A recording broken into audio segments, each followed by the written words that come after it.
Hey everyone, it's Ham. Today I'm doing a hand tutorial.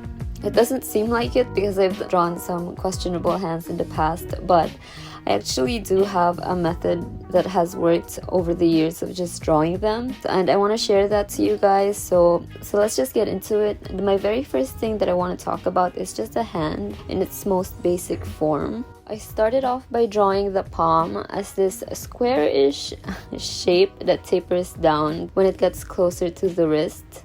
And the thumb, I just make sure it's a separate shape from the rest of the palm because it's much more mobile and it moves mostly independent from the rest of the palm. And the thumb is also very different from the rest because it's not just shorter and stockier, it also has lesser joints. So I kind of draw it like the rest of the fingers. I just make sure to skip the very first section. I also want to talk a little bit about the proportions of the hand. I've noticed that starting from the wrist to the start of the fingers, the palm is about as long as the length of the rest of the fingers, from the base of them to the tip of the middle finger. So I think that's a good way to remember. And then we just make sure that the middle finger is the longest one out of all of them. So the rest kind of just curves down in length from that. So the easiest way to draw the hand is to start drawing them like mittens. Just clump those fingers together and make sure the thumb is more separate. And if I'm using a reference photo, it's much easier. I just let their joints guide me. I imagine there are lines connecting the first ones together and another one connecting the next set. I use the base of the index finger to tell me where to place the first joint of the thumb, and then the first joint of the index finger to tell me where the tip of the thumb ends. So it kind of gives me an idea of how long the thumb is. And then now I'm just gonna break down these parts. So the palm, like I said, is this squarish thing. Just make sure that the longer base holds these 4 circles. And these are also very important because I use them to place my fingers. They're useful if you're someone who has trouble making room for all 4 of them, and if you want to make sure that they're all around the same size. The palm is also curved in. Well, usually they are. Sometimes it's just flat, but usually they do curve in a little bit. So if we're facing the back of the hand like this, it's curved down, and we also see the circles better, and more importantly we see the knuckles. I draw the knuckles directly above the circles finger because that's where the fingers start, therefore that's where the joints or the knuckles also begin. The thumb muscle is very different depending on where you're facing it and how it's resting. When the palm is facing us, there's this very big muscle that allows it to move a certain way. But when it's facing away from us, it's mostly just hidden by the palm, and we only see this smaller one, but it's not as visible as the one that's on the other side. If the hands are resting like it's curved in like this one, the muscle is halfway across the palm, and we draw this more of a curve to it, like how it looks in this drawing. And very quickly I'm drawing what it would have looked like before I added in the details, so you guys can see how the thumb is resting on that palm. So yeah, that's it for the palm and the thumb. But the fingers, I feel like, are the most complicated of the whole bunch. A few years back I started studying some basic hand anatomy because I really wanted to figure out what is up with his fingers, why they are so hard for me to draw. So what I've learned is that the bones on the fingers look something like this, and that's why on the back side of the hands I use more angular lines because they're closer to the bone. But on the underside, I think it's mostly just fat. It's a lot softer, and so on the underside of the palm I use more rounded lines. I like to think of it as like a loaf of bread, like these sections that are divided by the joints. I like to think of them as a loaf of bread. We know how they are rounder on top, but at the bottom it's mostly just flat. It's like that kind of. So to really remind me of that shape, for the back of the fingers, I draw them into rectangles and then divide them by the joints. And on the front side of the fingers, I use these circles to represent the bumps. So when I go to shade them, it highlights that that side is mostly just soft tissue. So if you guys can see on the second finger, I've drawn, so both of them are showing, and you can see on the underside, I've used more softer, more curvy lines for for it. And really quickly, I want to go over the nails because I've always had trouble with them. I make sure that they're lined up with the rectangles that I draw for the back side of the fingers, and they're right at the center of the finger. I just also make sure that I don't overdraw them because this makes them look a little bit dirty sometimes. Alright, so now we're moving on to the examples. I start off very easy, but this time I have the hand upside down, so the palm is curved down. We can clearly see those circles because they're facing us. The thumb muscle is just an extra shape because it's at the back of the hand, and the big muscle can't be seen. And now I use the palm to tell me where to place the first joint on the thumb, and then the first joint on the index finger to tell me where to place the tip of the thumb. Then I'm starting out with the fingers. I draw them like mittens again. Just make sure they're about the same length as the palm. But the first section, right before the first joint starts, it's the longest one out of all three of them. And the second one is a little bit shorter than that. And the third one is the shortest one. And then because it's the back of the hand, we can clearly see the knuckles. And then again, they sit just right on top of the circles I've made, which is where the fingers also start.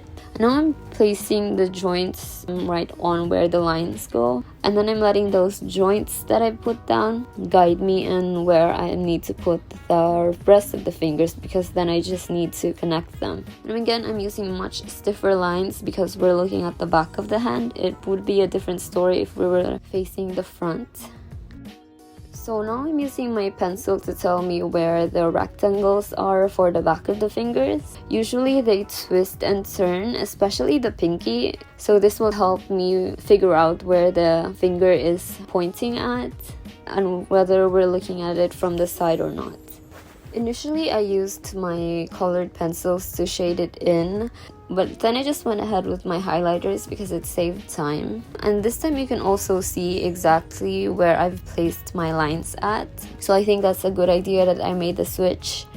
And then I'm just also using my brush pen to fill in those lines. And as you can see, I'm just avoiding drawing the fingernails in fully so it looks nice and neat.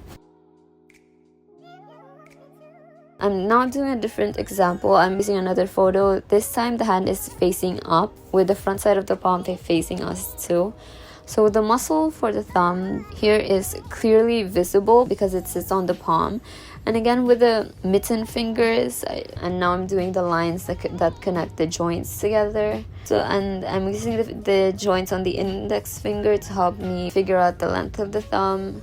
So it's really just the same process, but the part where it's different is instead of using the rectangles to help me with the shading, I'm using circles to represent that the padding on this part of the hand is mostly just very squishy and soft. So yeah, I'm just using those more circular lines for this side.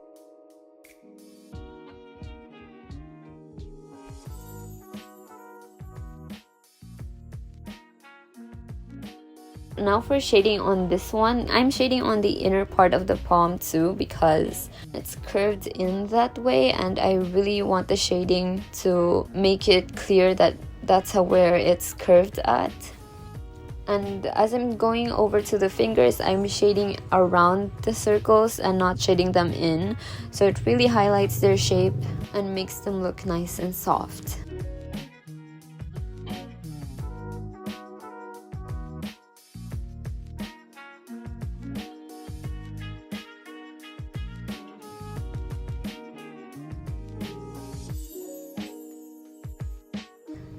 You also notice how when it's facing this way, the fingers end right at the palm, but when it was facing the other way, there's still kind of an overlap of the lines from the fingers to the palm. And that's because that's the side where the tendons show up more.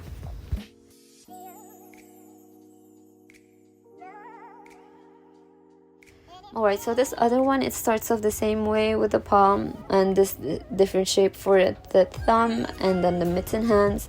I like this angle because it shows both the straight lines from the back of the fingers and the curved lines of the front. And then because the fingers are facing slightly away from us, I can show you guys that the rectangles represent only the fat plane at the back of the hand, and you can make out that this is a 3D shape. You can make out that bread loaf shape to it, and then you can then highlight that with a shading.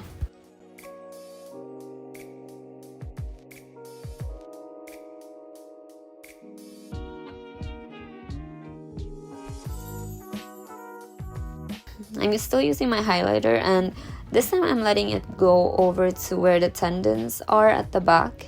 And I didn't mention them so much before because the tendons and the veins at the back of the hands show up differently for every person.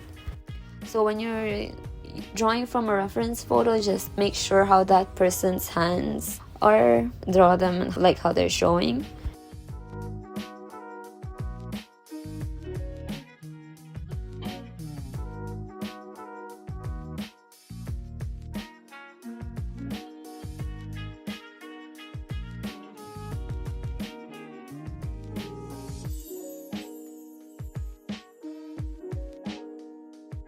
So yeah, for this last one, I'm trying out a different angle, but it's still the same process. I want you guys to see that the same process also works for even when it's a different angle. So the palm is facing us, and we see those circles very clearly with the knuckles sticking straight out right behind them. And the same goes for the thumb.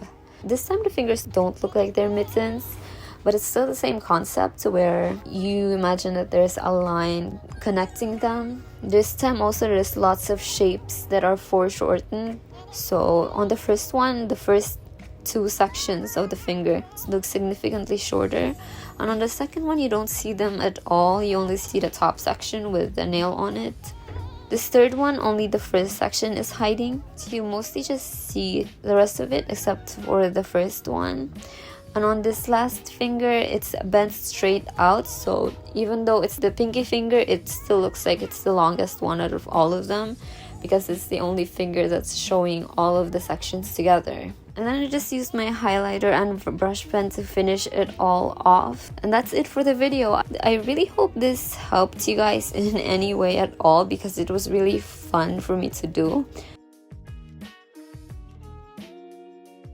I'm hoping to make other tutorials after this one. I kind of want to do another face tutorial, but I've already done that. I kind of just want to improve on that one. But if you want to see that, it's also on my channel. So yeah, I'm hoping to make more of these kinds of videos soon, while also still making my painting videos and all of my other sketching videos. Thank you guys for sticking out till the end, and I'll see you again soon.